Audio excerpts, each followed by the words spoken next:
Ginger and Petunia by Patricia Polacco.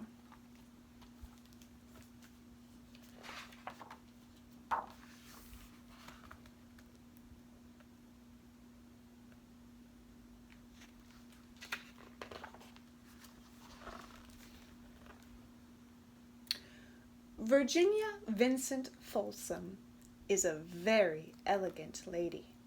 She lives in a scrumptious home in a very exclusive neighborhood. Ginger, as she is called, drives a snappy little red sports car, collects fine wines, and is a gourmet cook. But clothes, beautiful clothes, are her passion. "You are what you wear," she always says. She is also a brilliant pianist who gave up the stage to teach a dazzling array of musical prodigies. She accepts only the most promising young musicians. Her waiting list is endless. She hears her students from 7:30 in the morning until 5 o'clock in the afternoon.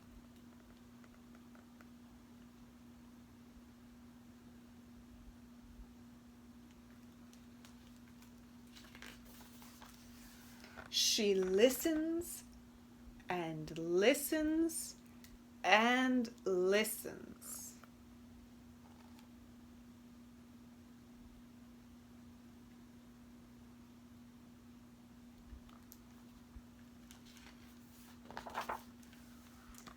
But the most astonishing thing about Ginger is Petunia, her pet pig. Petunia lives right in Ginger's house, just under the staircase next to the grand piano. Ginger does everything for Petunia. She cooks for her, she sews blankets for her, and takes her for rides in her little red car. Ginger models every new outfit she buys for Petunia first, and practically every evening they listen to grand opera together. Ginger even had a mud hole installed in her backyard just for Petunia. Of course, she built a lovely gazebo over the top of it and made it look like a spa. "My Petunia does so love her mud soaks," Ginger always says.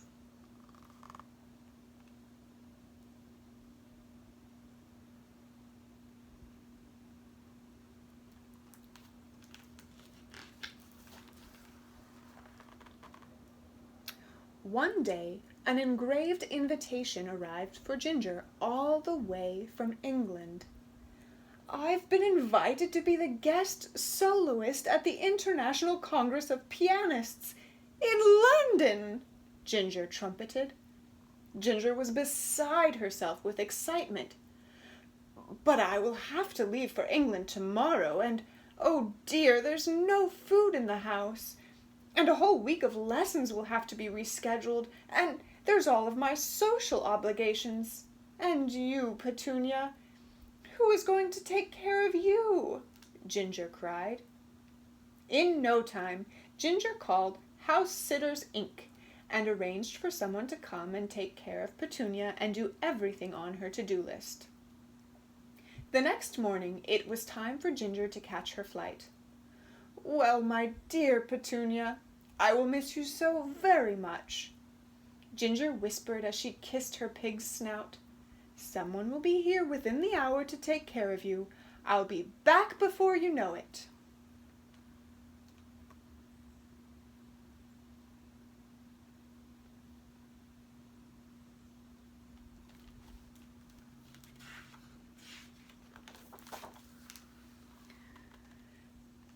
Petunia watched as the cab left for the airport. The house was so empty. It was so quiet. This was the very first time Ginger had ever gone away and left Petunia. She went to her little room under the stairs, cuddled under her favorite blanket, and waited for the house sitter to arrive. She waited and waited and waited, but no one came. Just then the phone rang and a raspy voice left a message. Mrs. Folsom, this is the agency, and, well, it seems our house sitter will not be able to come. She wasn't very happy about the pig. I'm sure you'll find someone else before you leave." Then she hung up. Petunia's eyes widened.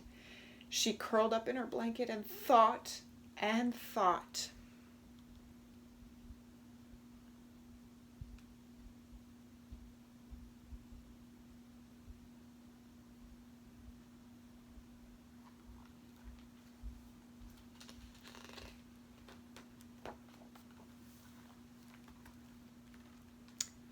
After Petunia had thought for the longest time, she went to the kitchen.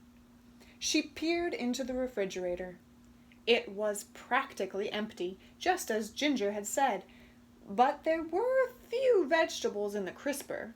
3 eggs, some flour, a half a quart of milk, and a bottle of rare wine. A wry smile crept across Petunia's face as she put on Ginger's apron. Petunia chopped vegetables as she had seen Ginger do so many times. Then she sautéed them in virgin olive oil just the way Ginger had shown her. She made pasta from scratch and made perfect angel hair spaghetti, just as Ginger did. She made a salad of baby greens, walnuts, and dried cherries, and poured herself a glass of that rare wine. Then she set herself a place at the counter, lit the candles, and sipped her Chardonnay. An impudent little wine, insistent, yet witty, with just a hint of grass, yet buttery, Petunia mused to herself. Then she put on her favorite opera and ate her pasta. When she finished dinner, she got up and erased the phone message from the agency.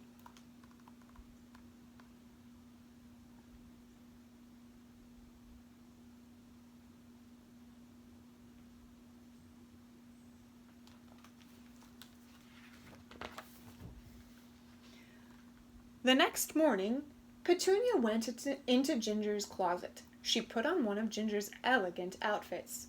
Getting Ginger's makeup just right was the hardest part. She donned one of Ginger's stunning silk scarves. Then the doorbell rang, and Petunia saw through the peephole that it was Ginger's first student of the day. Petunia let him in. He went straight to the piano, opened the music, and commenced to play. Petunia listened and nodded at precisely the right times. She pointed out the notes that he missed. When the lesson was over, Petunia pointed at the clock, and the lad left.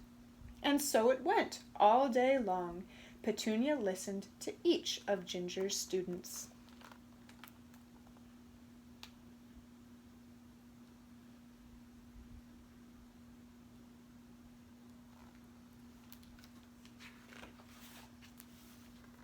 She listened and listened and listened.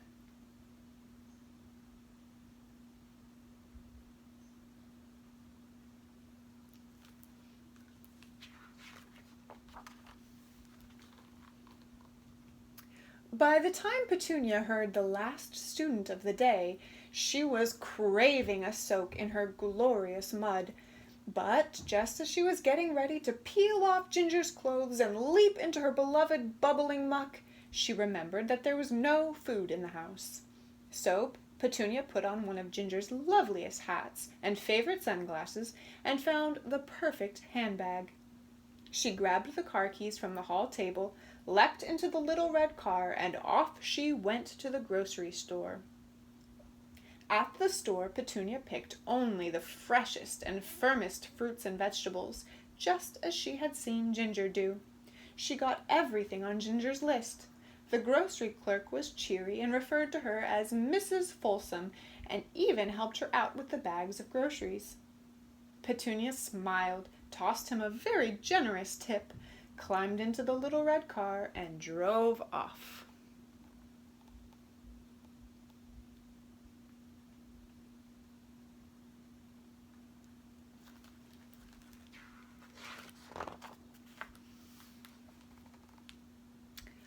As Petunia opened the door, she heard Ginger leaving a message on the phone, all the way from England. "Hello," she cooed. "You are probably running some of the errands on my list. I do hope you are taking very good care of dear Petunia.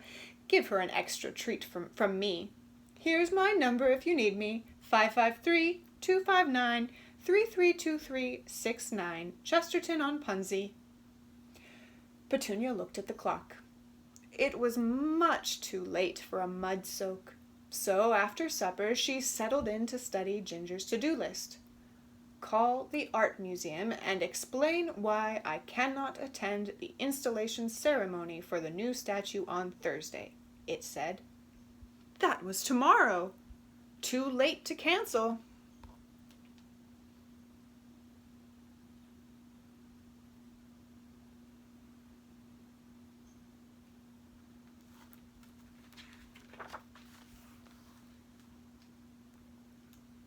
So all the next day, Petunia taught lessons, even though she couldn't seem to get her mind off of her beloved mud hole under the gazebo just outside the window.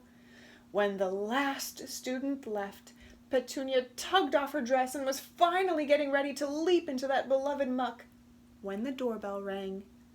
She looked through the peephole. It was the car to pick Ginger up to go to the museum. Petunia threw on a lovely gown, hat, and scarf and leapt into the car.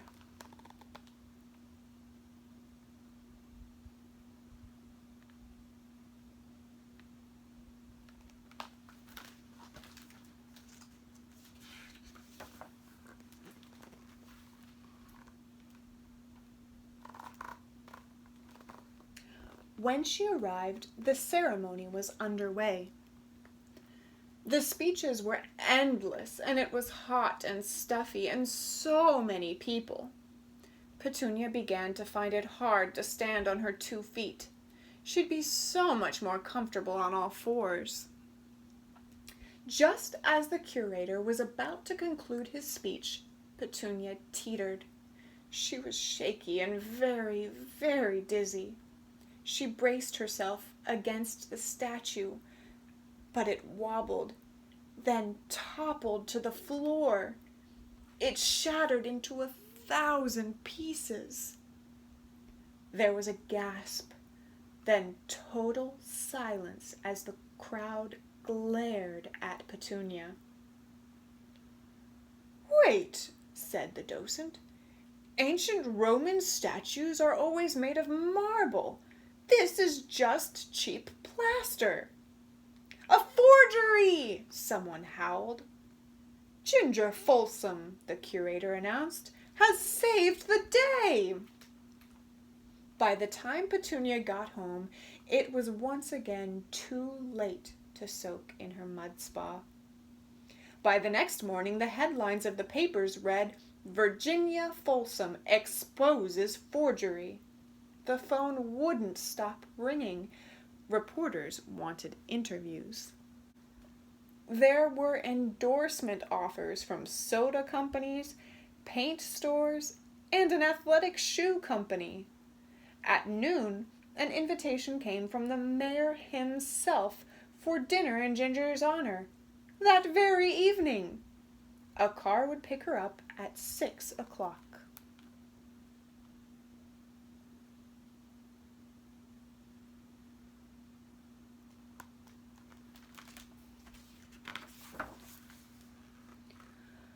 All that day, Petunia was distressed. Mud deprivation does terrible things to a pig.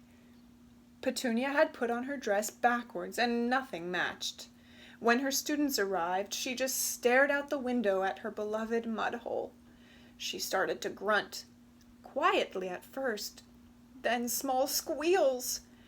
She missed all of the students' wrong notes, and had them play their music upside down. Finally, the last student left. Petunia was desperate to rip off her clothes and dive into her bubbling, warm, wet, squishy mud. But the doorbell rang. It was the car for the mayor's dinner. Petunia squealed as she dressed. Her snout twitched and she grunted almost uncontrollably. But she had to go. After all that Ginger had done for her, she couldn't let her down now.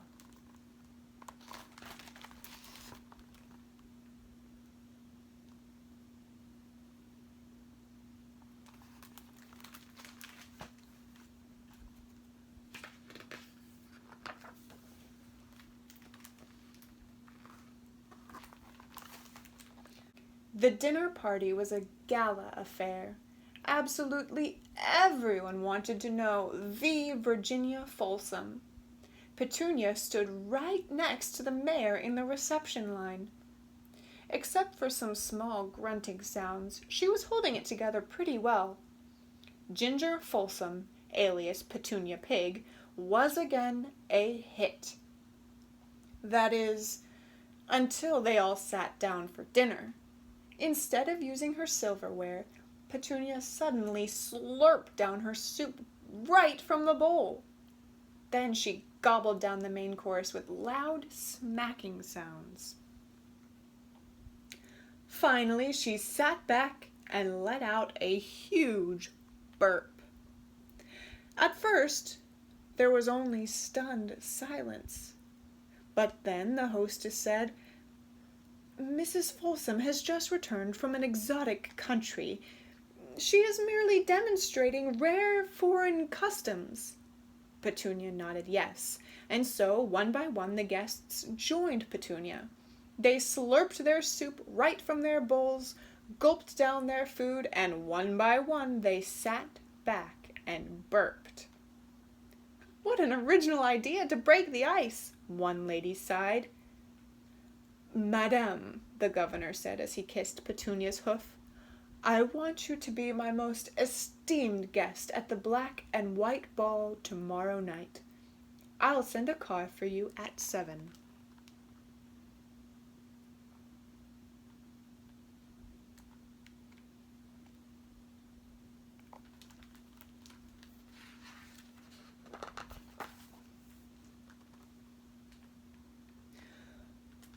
Of course, Petunia got home too late to soak in her mud once again. She spent a very restless night. The next morning, as Petunia heard her students, her nose twitched, her skin itched, and she grunted, groaned, and squealed. But she listened to every last one of them all day. By the time the car arrived to take her to the governor's black and white ball, she looked very glamorous. She had put on one of Ginger's best gowns. The ball was in full swing when Petunia arrived. She was every inch the lady that she knew Ginger would want her to be. Until the hors d'oeuvres tray came by. Petunia tipped the entire tray into her gaping mouth. She smacked her lips and made loud grunting sounds. Just as she was about to head for the banquet table, the governor himself came up to her. "Madame Folsom, the tango is playing. I have heard that this is your favorite dance. Could I have the honor?" he asked with a sweeping bow. As the tango played, the governor swept Petunia onto the dance floor. The two tangoed from one side of the ballroom to the other in perfect unison. Petunia, haughty and indifferent. The governor, oily and smooth. Their dance was sultry and flawless. Until Petunia spotted a huge fountain full of chocolate mousse in the center of the banquet hall. It looked just like mud.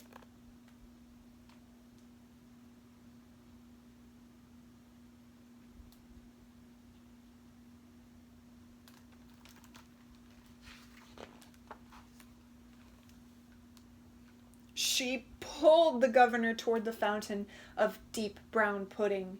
He dragged her back into the center of the dance floor. "My dear," he whispered. Petunia picked him up and twirled him over her head, then tried to run to the chocolate goo.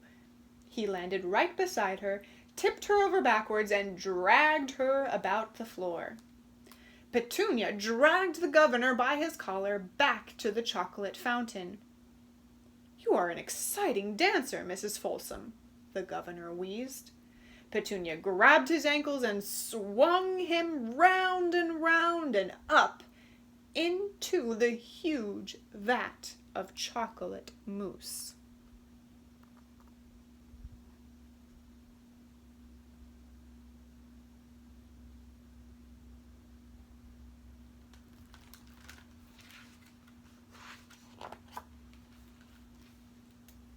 Then Petunia grunted and squealed and dove in after him. "Now that is a tango," the governor trumpeted. Ginger Folsom was yet again the hit of a party. Everyone that was anyone at the ball jumped into the chocolate mousse too.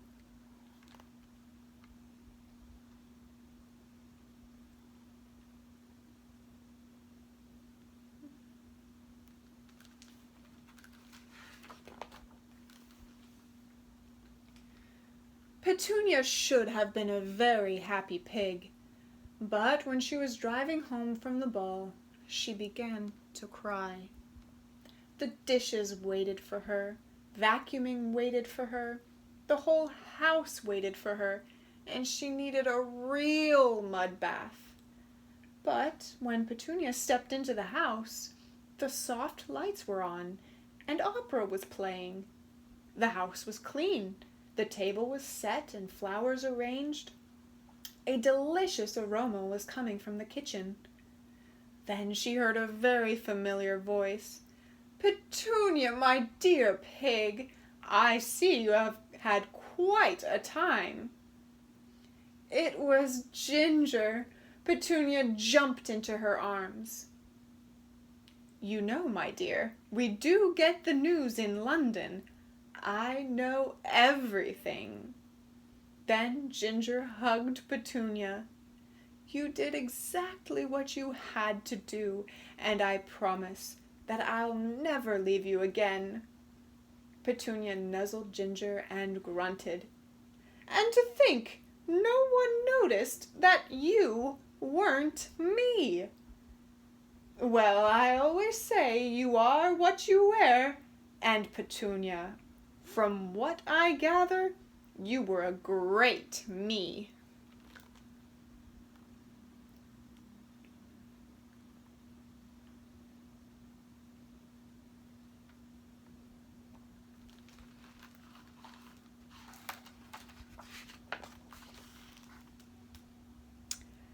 At that very moment, Ginger put on Petunia's favorite opera, and they both had a glorious, long, lovely wallow in the mud together.